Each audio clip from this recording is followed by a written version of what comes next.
للمتقين والصلاة والسلام على سيد الأنبياء والمرسلين. أعوذ بالله من الشيطان الرجيم. بسم الله الرحمن الرحيم. باب كف اللسان في الفتنة. قال عبد الله بن عمرو قال قال رسول الله صلى الله عليه وسلم تكون فتنة تستنزف العرب قتلاها في النار اللسان فيها أشد من وقع السيف. فتنہ میں زبان کو روکنا، فتنہ کے وقت زبان کو روکنا. عبداللہ بن عمر رضی اللہ تعالی عنہ سے روایت ہے کہ حضرت صلی اللہ علیہ وسلم نے فرمایا ایک فتنہ ایسا ہوگا جو سارے عرب کو گھیر لے گا، اور اس میں جو لوگ مارے جائیں گے وہ دوزخ میں جائیں گے. اور زبان سے بات کہنا اس میں تلوار مارنے سے زیادہ سخت ہوگا.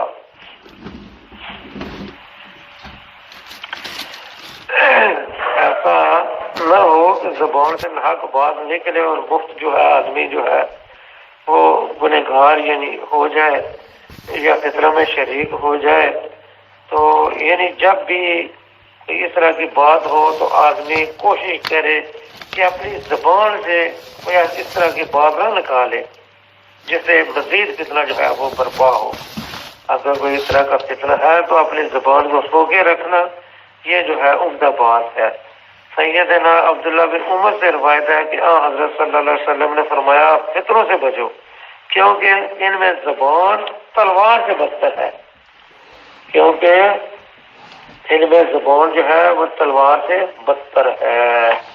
اس کی سند جو ہے اس روایت میں محمد بن عبد الرحمن ہے وہ ضعیف ہے، اور اس کے باپ کا بن عمر سے سماعت جو ہے وہ سماعت نہیں ہے. علقمہ بن وقاص رضی اللہ تعالیٰ عنہ سے روایت ہے ان کے سامنے سے ایک شخص گزرا جو بزرگی والا تھا. علقمہ نے اسے کہا تیرا حق جو ہے تیرا حق قرابت کا بھی مجھ پر ہے اور دوسرا حق بھی ہے، اور میں دیکھتا ہوں تو ان امیروں کے پاس جاتا ہے جو اللہ چاہتا ہے وہ باتیں نکالتا ہے. اور میں نے سنا بلال بن حارث مزنی سے جو صحابی تھے حضرت صلی اللہ علیہ وسلم کے کہ حضرت صلی اللہ علیہ وسلم نے فرمایا تم میں سے کوئی ایک بات منہ سے نکالتا ہے جس میں اللہ تعالیٰ کی رضامندی ہوتی ہے اور وہ نہیں سمجھتا کہ اس بات کا اثر کیا ہوگا، لیکن اللہ تعالیٰ اس بات کی وجہ سے قیامت تک اپنی رضامندی اس بندے سے لکھ دیتا ہے. اور تم میں سے کوئی ایک بات منہ سے نکالتا ہے جو اللہ کی ناراضگی کی ہوتی ہے اور اس کو معلوم نہیں ہوتا کہ یہ بات کہاں تک اثر کرے گی، لیکن اللہ تعالیٰ قیامت تک اپنی ناراضگی اس بندے سے لکھ دیتا ہے. علقمہ نے کہا کہ تو اب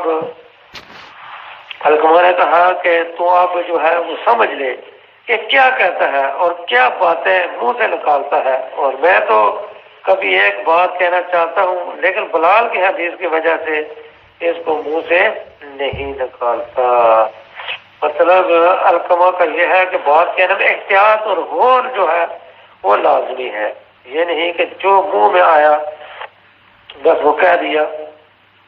اور آدمی جو ہے باتیں زیادہ کرنے والا جو بہت زیادہ بولنے والا ہے یہ بیوقوفی کی علامت ہوتی ہے. اور اکثر ایسے آدمی کے منہ سے جو زیادہ باتیں کرتے ہیں ہمیشہ بولتے ہی رہتے ہیں تو ایسے آدمی کے منہ سے جو ایسی بات نکل جاتی ہے جو اللہ تعالیٰ کو ناگوار ہوتی ہے، بس وہ ایک بات کی وجہ سے دوزخی ہو جاتا ہے. تو آدمی جو ہے جب بھی بولے تو سوچ سمجھ کے بولے. تو یہ ہمیشہ سوچتا رہے گا اس طرح کے منہ سے بات نہ نکل جائے کہ میرا اللہ مجھ سے ناراض ہو جائے. سیدنا ابو ہریرہ رضی اللہ تعالیٰ عنہ سے روایت ہے کہ حضرت صلی اللہ علیہ وسلم نے فرمایا آدمی ایک بات کہتا ہے اللہ تعالیٰ کی ناراضگی کی اور وہ اس میں برائی نہیں پاتا، وہ نہیں سمجھتا کہ یہ کوئی بری بات ہے، لیکن حالانکہ وہ بری بات ہے لیکن اس بات کی وجہ سے 70 برس تک دوزخ کی آگ میں گرتا چلا جائے گا. اس کو وہ معمولی سمجھتا ہے لیکن اللہ پاک کے ہاں وہ بہت بری بات ہوتی ہے، اور اس بری بات کی وجہ سے جو ہے وہ 70 سال تک دوزخ کی آگ میں گرتا چلا جائے گا۔ ابو ہریرہ سے روایت ہے کہ حضرت صلی اللہ علیہ وسلم نے فرمایا جو شخص ایمان رکھتا ہو اللہ پر، قیامت پر، اور وہ بہتر بات کہے یا خاموش رہے، اور یہ جو بڑی مشکل نصیحت ہے، آدمی جو ہے سالوں سال جو ہے اس کی مشق کرتا رہے، بڑی محنت کرے، تو پھر یہ کہیں جا کر یہ بات حاصل ہوتی ہے۔ تو یہ کتنی عمدہ بات ہے کہ جو شخص ایمان رکھتا ہو اللہ پر، سب کا ایمان ہے اللہ پر، اور ہمارا ایمان یہ بھی ہے کہ قیامت قائم ہوگی، تو پھر جو ہے اس حدیث پہ جو ہے عمل آدمی کرے، اور یہ کوشش کرتا رہے کہ جو ہے تھوڑا آدمی بولے، جب بھی بولے اچھا بولے، مجھے اچھی کی بات نکال۔ محمد بن عبد الرحمن رضی اللہ تعالیٰ عنہ سے روایت ہے، سفیان بن عبداللہ ثقفی نے کہا یا رسول اللہ صلی اللہ علیہ وسلم، مجھ کو ایک ایسی بات بتلائیے جس کو میں مضبوط تھامے رہوں۔ آپ صلی اللہ علیہ وسلم نے فرمایا یوں کہ اللہ تعالیٰ میرا رب ہے، میرے سب جمع ہے۔ میں نے عرض کیا یا رسول اللہ، آپ کو زیادہ ڈر میرے اوپر کس کا ہے؟ آپ صلی اللہ علیہ وسلم نے فرمایا اپنی زبان کو تھام کے رکھ، اور فرمایا پھر اشارہ کیا اس کا، یعنی زبان کی طرف اشارہ کیا، اور فرمایا اس زبان کا مجھے جو ہے وہ زیادہ ڈر ہے۔ قرآن مجید میں ہے ان الذین قالوا ربنا اللہ ثم استقاموا، کہ بے شک وہ لوگ جنہوں نے کہا کہ ہمارا رب اللہ ہے، پھر اس پر وہ ڈٹے رہے۔ لیکن یہ استقامت بہت مشکل مقام ہے، بڑے بڑے جو عرفاء اولیاء کو حاصل ہوتا ہے، لیکن آدمی جو ہے کوشش تو کرنی چاہیے کہ ہمارا ایمان بھی اللہ پر ہے، قیامت پر ہے، اور یہ بھی ایمان ہے کہ اللہ کے سامنے ایک دن کھڑے ہونا ہے، اور پیدا ہونے میں تو شک ہو سکتا ہے، لیکن دوبارہ اٹھنے میں کوئی شک نہیں ہے، اور اللہ کے سامنے کھڑے ہونے میں کوئی شک نہیں ہے۔ تو پھر ہمیشہ آدمی جو ہے وہ ڈرتا رہے، زبان سے جو ہے زبان کی ہمیشہ حفاظت رکھے۔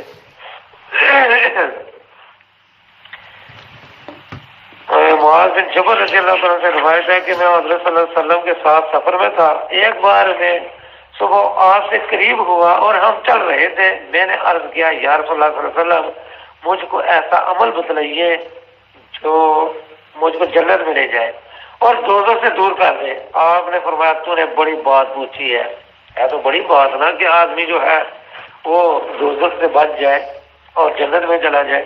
ساری ہماری کوشش تو یہ ہے، نماز ہم پڑھتے ہیں کوشش ہے جنت مل جائے، قرآن پاک پڑھتے ہیں کوشش ہے جنت مل جائے، اگر ہم صدقہ خیرات کرتا ہے تو کوشش ہے بھائی جنت مل جائے، دوزخ سے دور ہو جائے، تو بڑی بات تو ہے۔ تو آپ صلی اللہ علیہ وسلم نے فرمایا بڑی بات تو نے پوچھی ہے، اور یہ عمل آسان ہے جس پر اللہ تعالیٰ آسان کرے، تو اللہ تعالیٰ کی عبادت کر، اس کے ساتھ کس کے شریک مت کر۔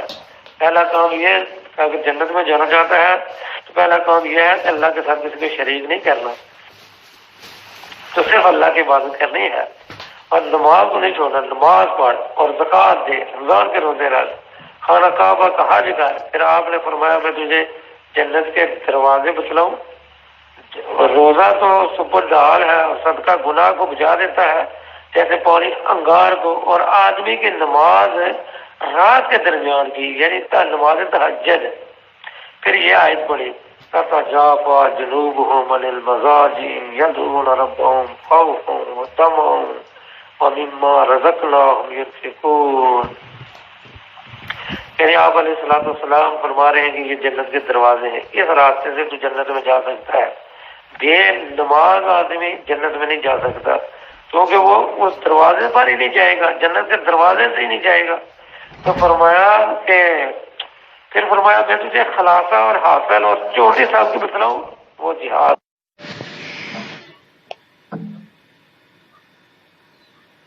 بتلاؤں؟ وہ جہاد ہے اللہ کی راہ میں۔ پھر فرمایا ان سب کاموں کا جس پر بتا رہے اس کو بتلاؤں؟ میں نے عرض کیا جی ہاں بتلائیے۔ تو آپ صلی اللہ علیہ وسلم نے اپنی زبان تھامی اور فرمایا اس پر روکے رہ۔ میں نے عرض کیا کہ اللہ کے نبی کیا ہم سے مواخذہ ہوگا ہماری باتوں پر؟ تو آپ صلی اللہ علیہ وسلم نے فرمایا تیری ماں تجھ پر روئے اعمال، پھر لوگ اونھے منہ دوزخ میں کس لیے گرائے جائیں گے؟ اپنی باتوں کی وجہ سے۔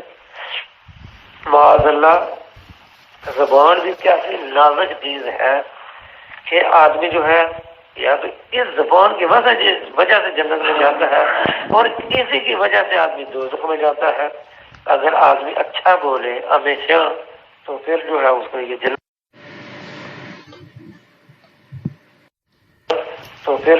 کو یہ جنت بن گئی۔ اگر آدمی کسی سے جھوٹ بولے، غیبتیں کرتا رہے، چغلیاں خوری کرتا رہے